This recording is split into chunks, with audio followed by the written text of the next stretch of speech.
उत्तर भारत के दो बड़े प्रदेशों में चुनाव के वक्त क्या बीजेपी के लिए मुश्किल आने वाली है। उत्तर प्रदेश जहां 80 सीटें हैं, बिहार में जहां 40 सीटें, क्या समीकरण खराब कर देंगी ये बीजेपी के। जिस तरीके से ये खबरें आ रही हैं कि मायावती जी इंडिया गठबंधन के संपर्क में हैं, बातें चल रही हैं, अंतिम दौर पे हैं बातें, आचार संहिता के बाद बातें बन सकती हैं। वहीं अगर बिहार की बात करें, 40 सीटों वाला बिहार, वहाँ चिराग पासवान, मुकेश सहनी, तेजस्वी यादव के संपर्क में है। अगर ये 80 सीटों का उत्तर प्रदेश, 40 सीटों का बिहार अगर जुड़ जाता है, गठबंधन, इंडिया गठबंधन के साथ हो जाते हैं ये नेता, तो बीजेपी के लिए बड़ी मुश्किलें होंगी। अगर तेजस्वी यादव अगर इन दोनों नेताओं को संतुष्ट करने में कामयाब होते हैं तो बड़ी उपलब्धि हो जाएगी इंडिया गठबंधन के लिए। और मोदी जी का चुनावी समीकरण बिल्कुल गड़बड़ हो सकता है।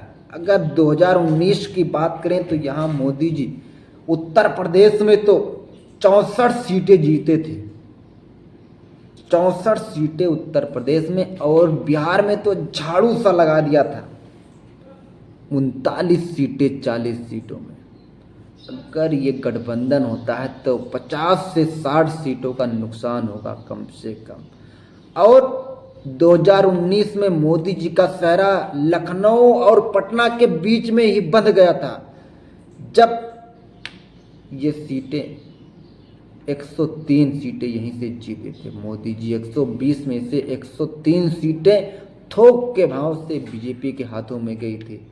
लेकिन अगर यह समीकरण बनता है इंडिया गठबंधन के साथ, मुस्लिम, दलित, पिछड़ा एक साथ होंगे, तब चिराग पासवान, मुकेश सहनी, पल्लवी पटेल, अखिलेश यादव और तेजस्वी यादव जब एक मंच पे खड़े होंगे तो दलित, ओबीसी, मुस्लिम एक मुश्त इंडिया गठबंधन में वोट देगा। इसीलिए घबराहट कहीं बीजेपी में ज़्यादा है। आप लोग बताएं, अगर ये समीकरण सेट होता है तो इंडिया गठबंधन को कितना फायदा होगा और बीजेपी को कितना नुकसान। जब 2019 में जब नीतीश कुमार साथ में थे, नीतीश कुमार उत्थान पे थे, तब बीजेपी जाके कहीं बिहार में अच्छे वोटों से जीती थी। अब नीतीश कुमार को कोई पसंद नहीं कर रहा है।